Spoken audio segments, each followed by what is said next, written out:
The honourable member for North Island Powell River. Well, thank you, Madam Speaker. And I'm here today to speak on an NDP Oppo Day motion. And I'm a little disappointed that this is what we have to do at this point. It is something that matters greatly to me. I'm a member of the Committee of Procedure and House Affairs, and we've been working very hard and diligently for quite a while on the issue of foreign interference in our Canadian elections. And so here we are today to discuss this yet again, and hopefully we're going to get to a place where we really do what I think is fundamentally the most important, which is assure Canadians that our democracy is being cared for and that we should have trust in those systems that provide us with the ability to allow people to govern and be our voice for every region of across Canada. So today the NDP is asking for a few things. The first is that the independent special rapporteur, the Right Honourable David Johnston, step aside. Madam Speaker, I don't take this lightly. I think this is an unfortunate situation that we're in, and I think that when I listen to some of the discussion and debate in this House, it is amplifying the reason that I think this is so important.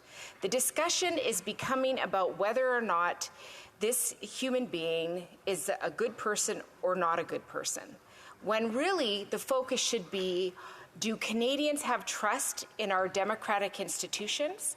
Are they concerned, and how do we address that in a meaningful way that makes Canadians feel heard and feels transparent and accountable to them? And at this point, we're simply not in that position. And in fact, the Special Rapporteur has lost that confidence across this country. We can blame the Conservatives for it. I've heard the Liberals do that. They've said that, it's their fault. We can spend a lot of time having that discussion. I hope we get to the next step of the conversation, which is our duty is to Canadians. And how do we make sure that this process that happens assures Canadians to have faith in our systems? So perception matters, Madam Speaker. I think all of us know that. And so this really addresses this. It says there's a perception, we need to deal with it, and we need to make sure that we have a process that's accountable. The second part of this is that the government launch a public inquiry on election interference by foreign governments. There are multiple countries of concern. And I heard a question earlier today from a Liberal member that asked, this is a public inquiry, a lot of this is top secret information, we shouldn't have a public inquiry because of this. Well, Madam Speaker, there's a very long list of very important issues that were dealt with, where there were aspects of those issues that were held in confidence. But again, the process was clear enough that Canadians had trust that the people doing the work, seeing the information, would report back to them in a way that they could have confidence and faith. We're also asking that the Commissioner of the Public Inquiry be selected by all parties. One of the things that concerns me, it has concerned me in this House and it concerns me in the committee of where we're studying foreign interference, is that these issues are becoming increasingly partisan. It's very unfortunate that we hear the Conservative leader keep talking about how everything is broken. I know Canadians. There are hard things that we're struggling right now, but Canadians are not broken. Because it isn't us that make this country. It is Canadians collectively who make this country. So there may be things that we don't like. There may be things that we're really concerned about. But I don't believe in any way that the Canadians of this country are broken. So we need to have a place where this is not partisan. And that means we actually have to do the hard work of bringing agreement on all parties. I'm willing to do that work, and I'm certainly hoping that other members in this place are as well. And that the report on the public inquiry be tabled in this House before the next election. I've heard from the Conservatives, let's bring it all down, while we're debating whether it's safe to have an election or not. I don't know what's going to happen. At any point, this government can make the decision to have an election. They've done it before. Other governments have done it prior to this. But we have to make sure that people have faith in these institutions so that if we do have elections, people feel like they can go out and have their voices heard. We need to make sure that our processes are as safe as possible. And the reality is, and I think we all know this, what is happening in terms of foreign interference in elections is changing. It's changing very rapidly, and we're having to respond to it at an accelerated pace. We need those processes in place to deal with this ever-changing issue, because if we don't, we're betraying the trust of Canadians. It also calls on PROC to report to the House a terms of reference and a possible commissioner or a list of commissioners. I think that's great work for the committee to do, and we have to get focused on creating solutions, nonpartisan solutions. Democracy is more important than ever, especially when we're looking at the changing realities of this planet. It is a changing world where we're seeing so much more misinformation. We're seeing an increase of divisive dialogue that really is bringing a further distrust of our systems. We need to do things collectively in this House that pull Canadians together, that bring them together and say we're going to focus on the outcome, which is making sure our elections are safe and that when there is foreign interference, our methods are accountable and they are transparent. That's what we need to do. So we're asking this place, we're asking every party in this place really to take that leadership.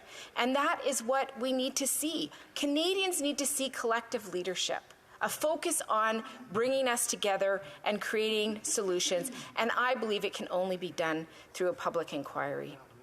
Now, Mr. Johnston wrote in his report that he could not support the idea of a recommendation around a public inquiry. I think that's really unfortunate, and I think at this point there's so much concern about his capacity to do this job, regardless of who has made them Canadians feel that way, that we have to bring this forward. And I will say that today in committee, Mr. Stanton, former executive manager of Canadian Security Intelligence, and Mr. Walczynski, former Assistant Deputy Minister and Director General Intelligent Operations and Communication Security Establishment, spoke in our committee today about this issue, saying they believe fundamentally there needs to be a public inquiry. Mr. Stanton even said if you'd asked him a couple of months ago, he would have said there doesn't need to be one. But at this point, the way that this has happened, it's in the place where it just absolutely needs to be an inquiry. And I focus on their intentions, their expertise, and I think we need to also focus on that. The trust that Canadians have in our democratic institutions matter. It should matter more than our partisan rhetoric. It should matter more than anything. So hopefully people will take this seriously in this place and understand that until we take this out of the political partisanship, we are just in a place where we're debating opinions on things that are drip-dropping through the system, through the media. They're unclear, doesn't provide enough information for clarity, and it makes Canadians not feel trust.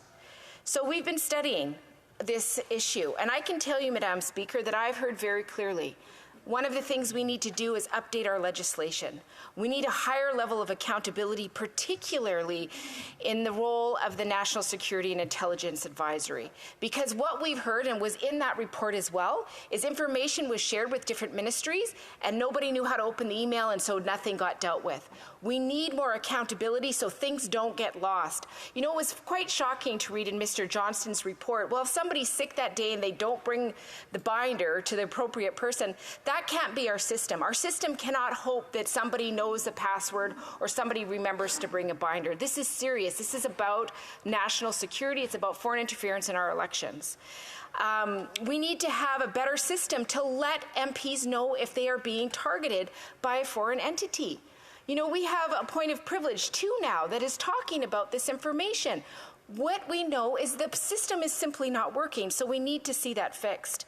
We need to focus on diaspora communities. They need more protection. Madam Speaker, we've been hearing in the committee of people who are being targeted by authoritarian governments across the planet, who have families in different countries, who are from those communities, and they are going to their local police and RCMP and saying, please help. I'm very concerned about this. This is what's happening to me. And unfortunately, we don't have anything strong enough to support those folks as they go through that situation.